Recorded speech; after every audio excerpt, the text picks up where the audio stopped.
Kami berikan teman-teman dari GP berapa ini yang sudah hadir ini? GP 3 Ustaz. Oh iya GP3, berarti yang GP1 yang belum hadir ya. Ya nggak masalah, sudah saya rekod aja. Sore ini kita akan menyampaikan kuliah secara online ya dengan tema mungkin temanya sudah saya kirim tadi WA antum itu ya, tentang integrasi ilmu. Itu kita kaji lagi ya. Nah, sekarang bagaimana kita memaknai integrasi ilmu itu ya. Nah, sekarang kita perlu melihat contoh dari artikel ya.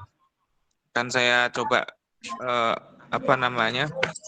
Dan saya kirimkan artikelnya. Ini ada artikel berjudul sudah saya kirim itu di WA-nya itu, WA Kisem itu kalau nggak salah.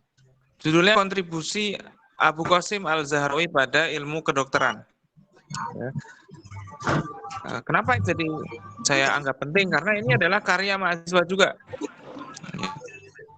Jadi ini apa namanya?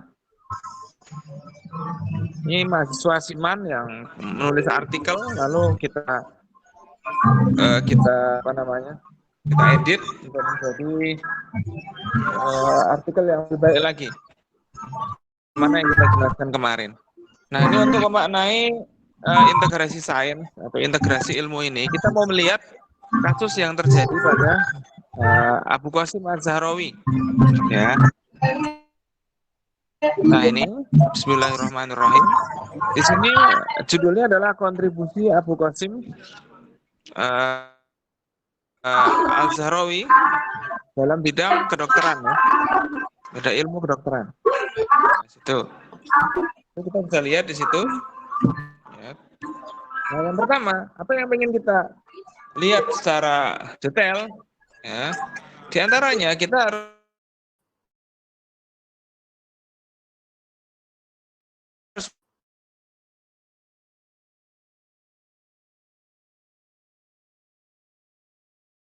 melihat abstrak paling enggak kita. Itu ya, Mas Nabi ya. Hasil analisa data disimpulkan hal penting yaitu Az-Zahrawi merupakan pelopor dalam penggunaan beberapa alat bedah dari yang dimodifikasi dari peradaban pra-Islam. Nah, jadi ini ada satu poin penting. Ya, Al-Zahrawi itu pengguna alat-alat yang dimodifikasi dari peradaban pra-Islam. Lalu yang kedua, Al-Zahrawi itu menemukan beberapa model ya operasi organ dalam ya operasi organ tubuh maksudnya seperti saluran kandung kemih dan rongga pernafasan dan masih banyak lagi. Nah, yang ketiga, Al-Zahrawi ini memberikan kontribusi dalam bidang farmasi. Ya. Jadi ini ada poin yang penting bahwa ternyata Al-Zahrawi itu, nah ini kita lihat ya, nanti bisa dibaca sendiri, ya. Kita mukadimah yang penting-penting aja. Nah, di sini kita lihat bahwa pada hakikatnya ilmu bedah telah lama dikenal di Sumeria. Di sini ya. Ya, sini. Sumeria itu ya Irak, Iran zaman dulu. Akia itu juga hampir sama sekitar situ. Ya, terus Mesir dan Babilonia kuno itu Syria daerah situ itu. Ya. Nah,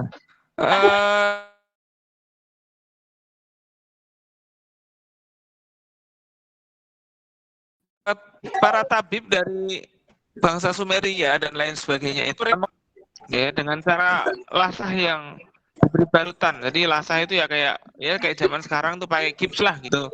Mungkin dulu pakai kayu atau pakai apa terus dibalut ya dengan balutan yang berbidai. Berbidai itu dia saling silang dan rapi dan ketat. Ya seperti orang patah tulang zaman sekarang.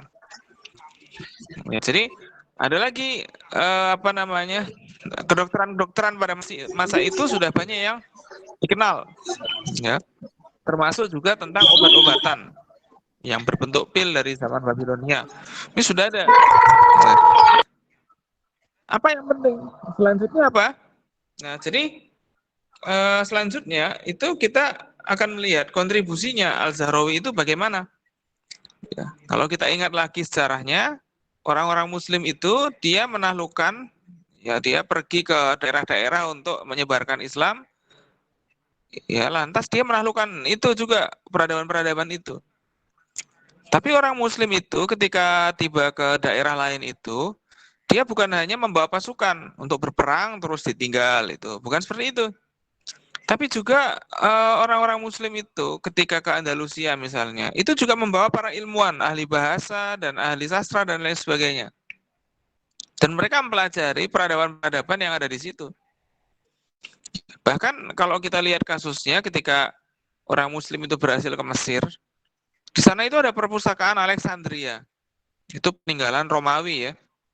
Nah, jadi di perpustakaan itu banyak sekali buku-buku dan naskah yang diterjemahkan ke dalam bahasa Arab.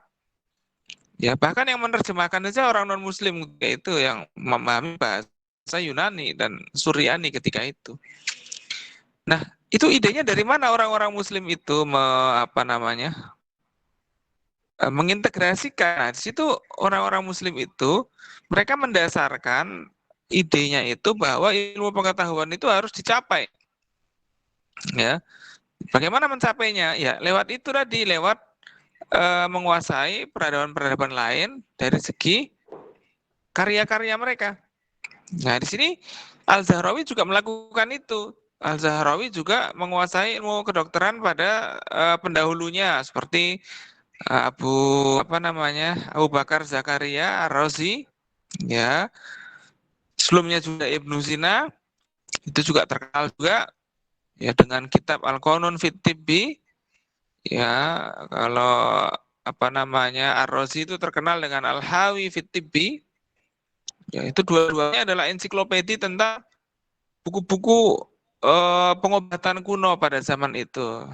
Sehingga kita kenal dalam bukunya siapa itu salah satunya itu juga Ar-Razi, itu juga Asyukuk ala Jelinius di penelitian tentang buku-buku kuno dari zaman Yunani itu. Nah, itu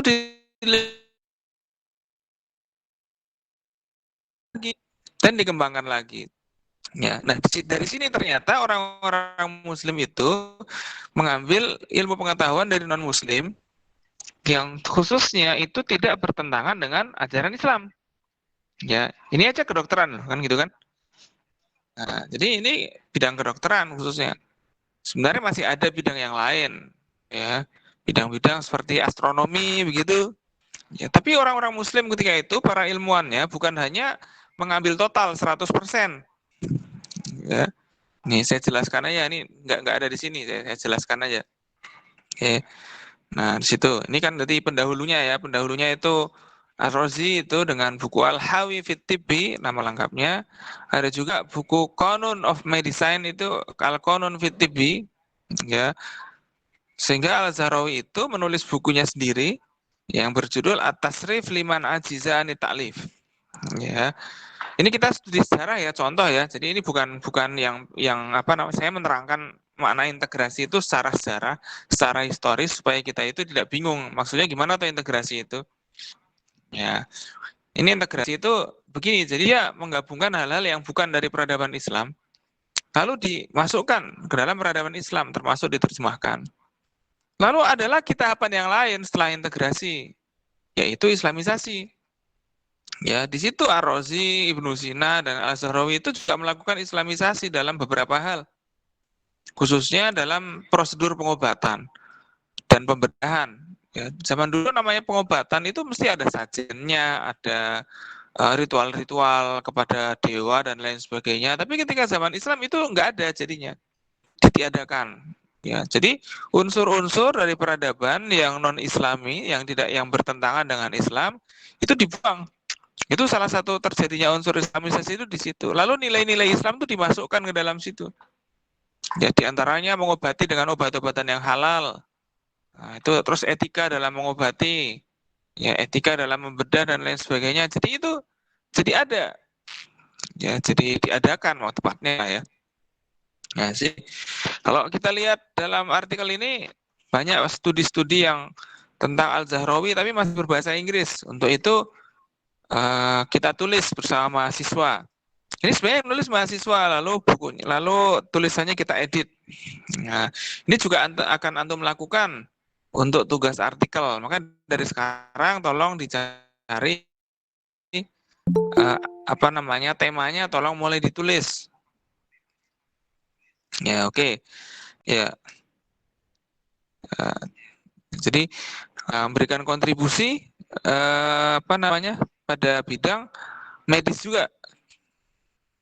Itu yang dilakukan oleh Ibnu Sina.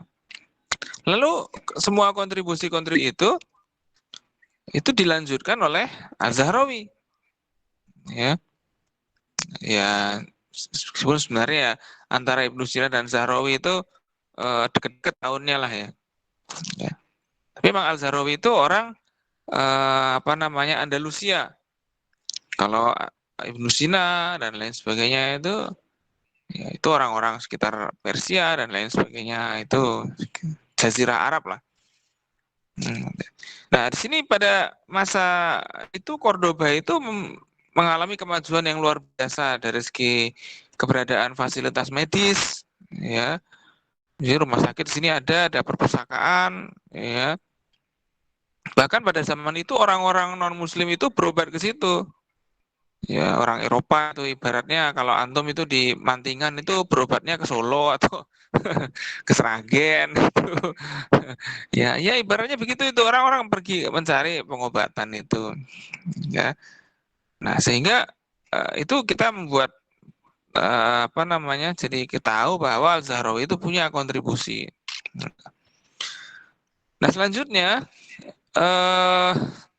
yang penting juga tentang integrasi lagi.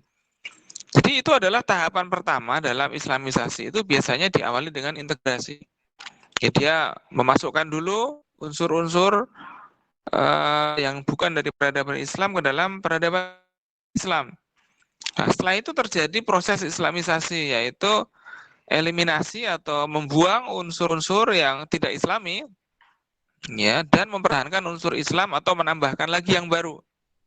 Nah, di situ letak Islamisasi itu jadi ada ilmu pengetahuan tuh. Ya, seperti yang kita jelaskan kemarin bahwa Islamisasi adalah pembebasan manusia dari kemarin itu oke, ada yang masuk lagi, ya. Pembebasan manusia dari mitos, ya, dan kontrol sekuler atas dirinya.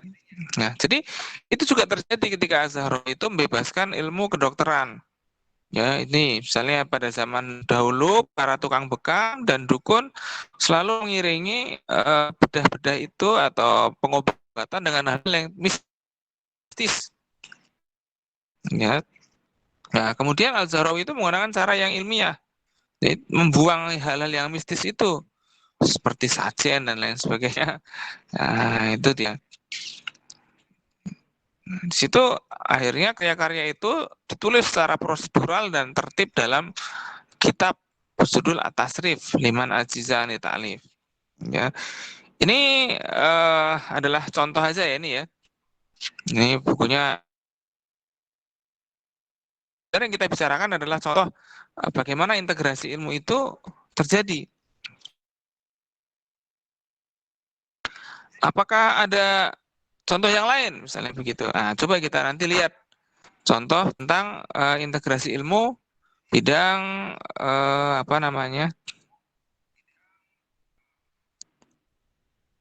khususnya ya, secara khusus ya, yang bidang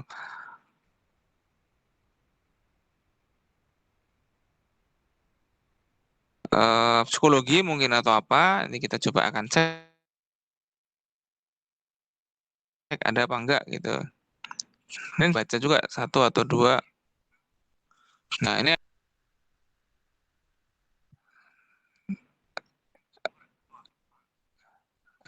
oke, saya share sini. Ntar. Oke, di sini contoh integrasi interkoneksi psikologi. Wah. Jadi ada ilmu itu, psikologi itu kan ilmu tentang jiwa, dari kata psike, ya kan, jiwa dan logos. Ya. Lalu apakah hubungannya ilmu tentang jiwa ini dengan Islam? Nah, di sini kita melihat secara teknis, ya.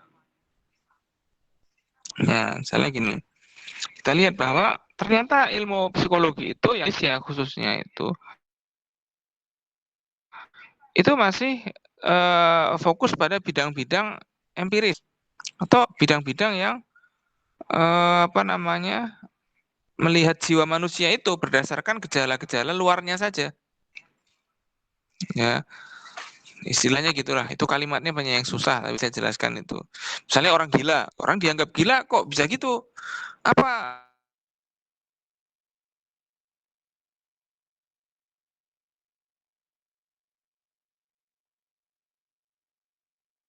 bukti empirisnya? Oh ya, dia nggak pakai baju jalan-jalan. Nah, itu disebut gila. Itu juga hal yang atau diberikan makanan khusus atau obat khusus. Tidak ada terapi di situ tentang apa namanya mengaji atau apa, itu tidak ada terapi begitu. Nah, kenapa? Karena emang di Barat itu kajian psikologinya hanya sebatas sesuatu yang bisa dikaji secara empiris dan rasional. Misalnya orang stres karena banyak pekerjaan, maka ya secara logis pekerjaannya dikurangi, ya gitu aja. Ya. Kita di pondok kan pekerjaan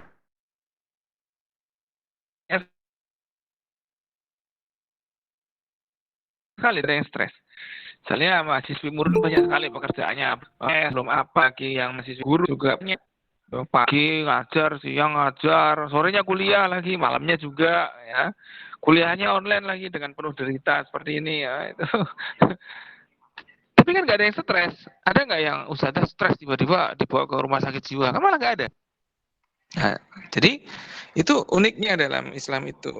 Itu yang berbeda dari segi apa namanya keilmuan. Karena kita melatih jiwa di pondok itu dengan kesibukan dan motivasi-motivasi yang berkelanjutan. Nah, itu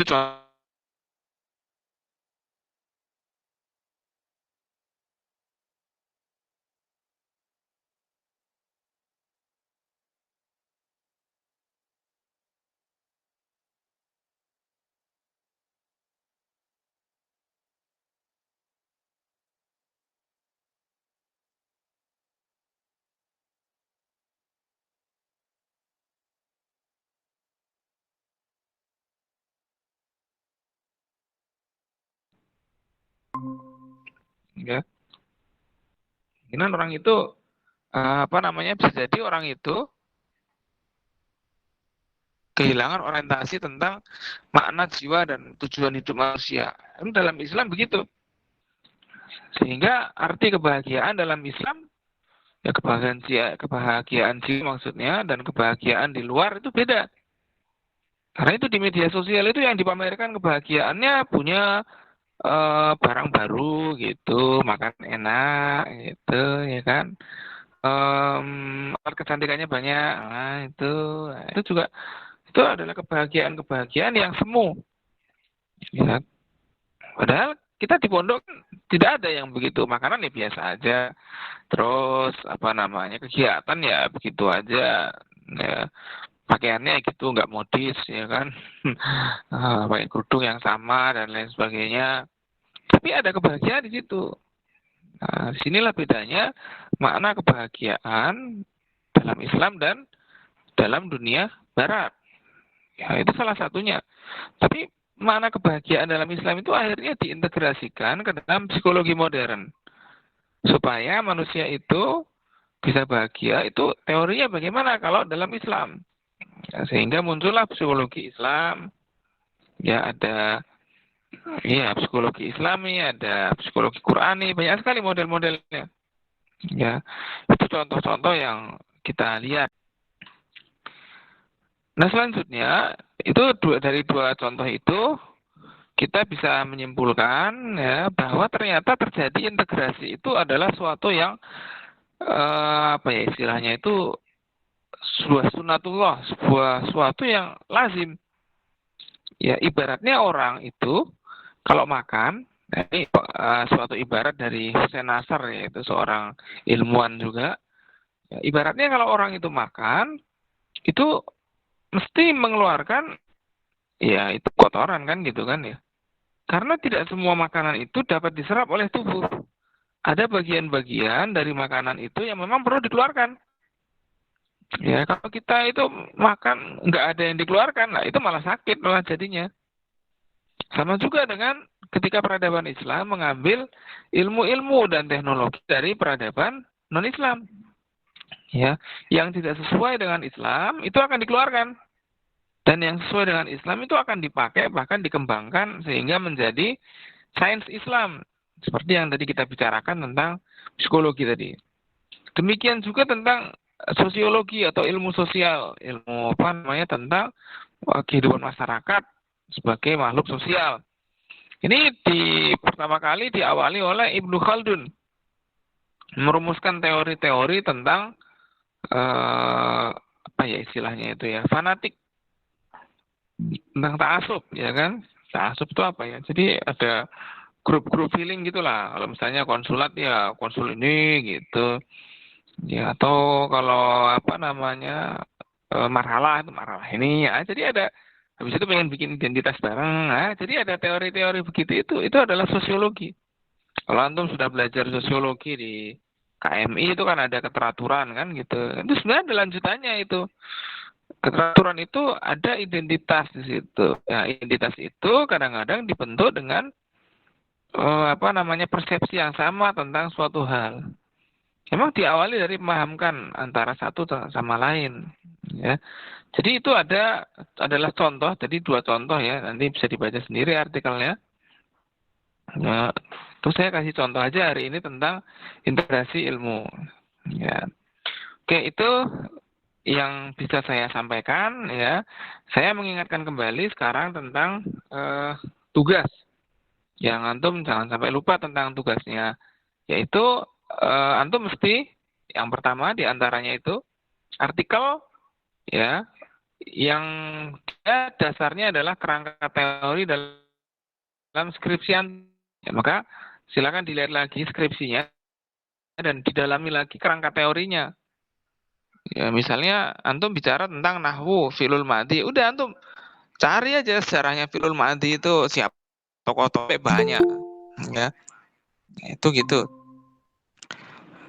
Boleh juga nanti misalnya ambil tentang sorof khususnya yang guru ya. Oh iya itu sudah ada yang join ya. Itu nanti saya share videonya lah ya. Itu khususnya juga yang guru itu artikel wajibnya 1 ya dari skripsi, yaitu adalah kerangka teorinya diperdalam lagi. Ya kalau misalnya ada yang kemarin itu kan kalau nggak salah pertemuan yang lalu ya 2 pertemuan yang lalu kan saya ingatkan bagaimana modelnya. Misalnya yang sorof itu mendalami tentang itu untuk dimasukkan sebagai kerangka teori. Ya tapi nanti dalam pelajaran saya itu jadi artikel.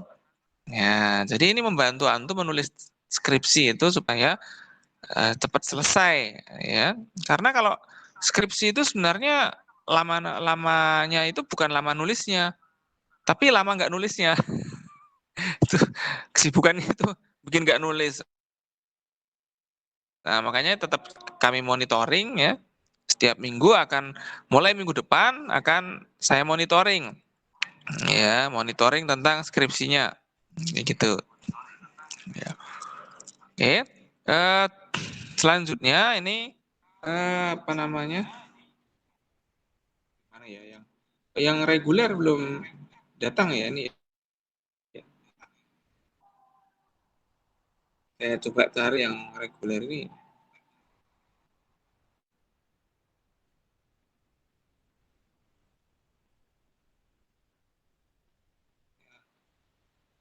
Itu apa namanya? Nanti itu perlu didalami lagi tentang teori-teori dalam skripsinya. Jadi itu adalah akan jadi artikel juga dikumpulkan di pelajaran saya, ya. Dan nanti antum bisa pakai untuk skripsi.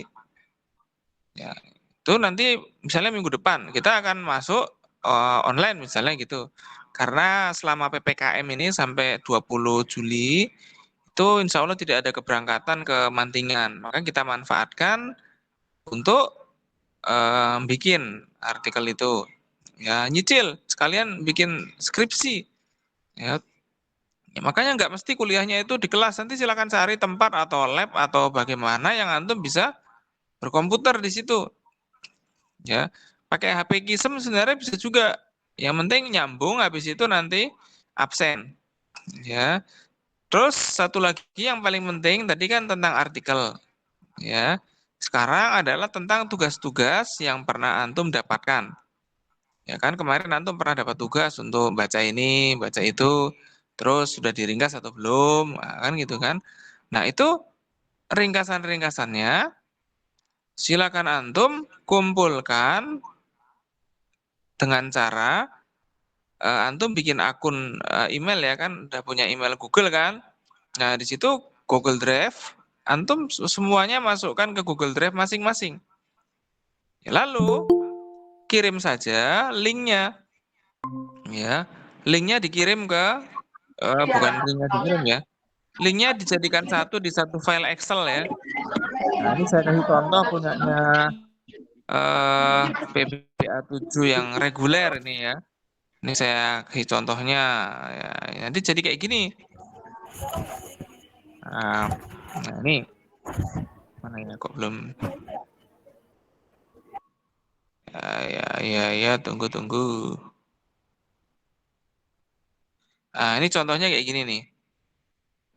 Jadi nanti dijadikan satu ya. Absen sini kan namanya linknya, link pekerjaan, tapi nggak usah banyak-banyak, linknya sebenarnya satu aja. Nanti ada pekan ketiga misalnya gitu. Nanti pekan keempat, ya linknya sebenarnya itu satu tadi aja nggak apa-apa, di copy paste aja. Tapi nanti akan saya isi progresnya sampai di mana. Nah,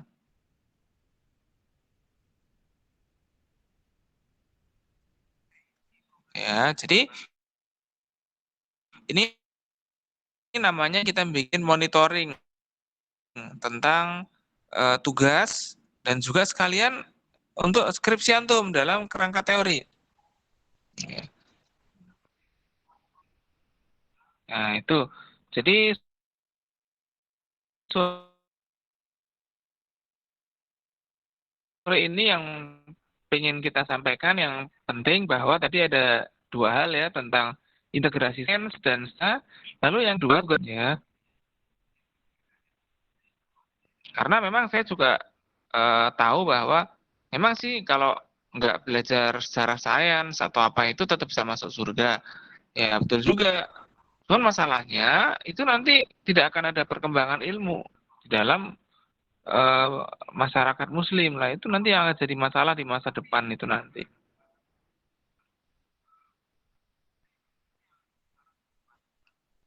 Ya ini kira-kira paham ya ini ya tugasnya ya bentuknya ya.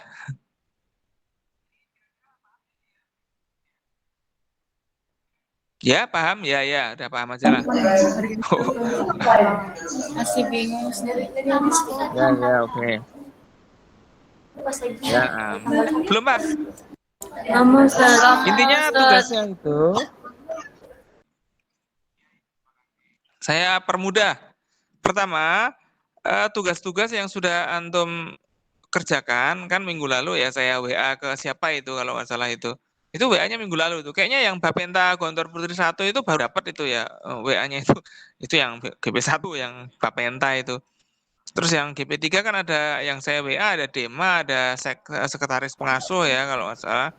Nah itu ada berapa artikel dan berapa pertanyaan kan. Nah itu termasuk tugas mingguan ya.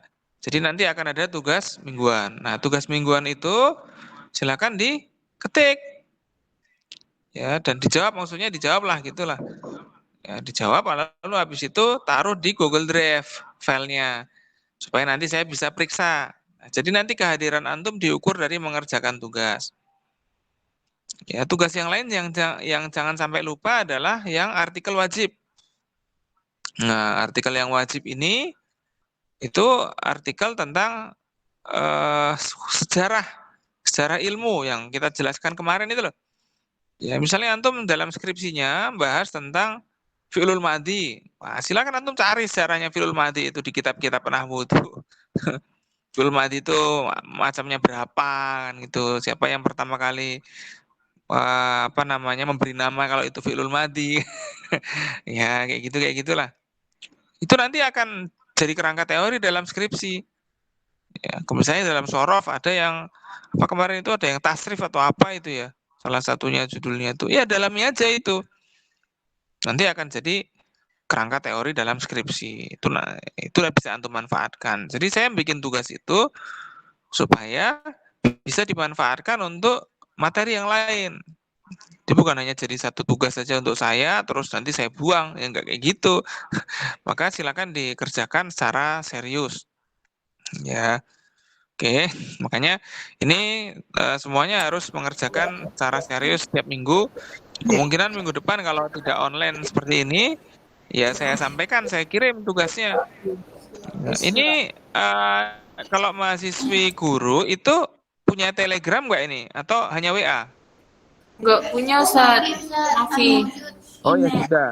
WA berarti ya? Email Ustaz adanya Ustaz. Oh ya email ya email ya ada. Maksudnya kalau ada WA itu masing-masing itu yang ada koordinatornya lah. Ini GP1 ada nggak GP1 di sini? Ada. Hadir Ustaz. Oh ya. GP2 ada nggak? GP2. Mafi Ustaz. Waduh. GP3 itu kayaknya GP3 itu ya ada ya? Iya Ustaz, ada di Hanan itu GP3 Ustaz. Oh iya oke. Terus yang Nafisah Jannah ini apa ini? GP1 Ustaz. Ada gitu. Oh iya.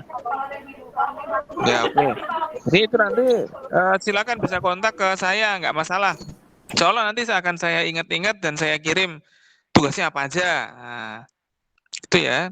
Silakan nanti dibikin absen seperti teman-teman yang reguler. Nah, ini contohnya nih. Ini kan absen, ya.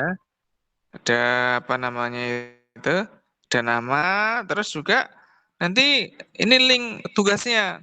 Jadi antum tugasnya itu antum kerjakan, terus antum taruh di Google Drive. Ya jangan dikirim ke email saya, udah taruh aja di Google Drive. Nanti linknya dijadikan satu. Nah, ditaruh di sini. Ini kan linknya punya masing-masing. Ya. Oke ya, sederhananya itulah tugasnya itu. Ya. Oke, itu saja dari saya. Ada pertanyaan-pertanyaan bisa ditanyakan. Ya, insya Allah akan saya kontrol terus tiap minggu supaya semuanya sukses. Ya. Dan tetap sehat-sehat, jangan lupa jaga kesehatan, doakan orang tua yang di rumah dan keluarga dan guru-guru juga. Ya, semoga kita segera ada pertemuan dan bisa memahamkan dan bisa mengajar dengan baik. Ya. Oke, itu dari saya. Nah, itu dari saya. Kita tutup perkuliahan ini dengan baca hamdalah. Alhamdulillahirabbil alamin. Silakan melanjutkan ke kegiatan yang lain dan ada yang mau mengerjakan tugas juga boleh. Terima kasih.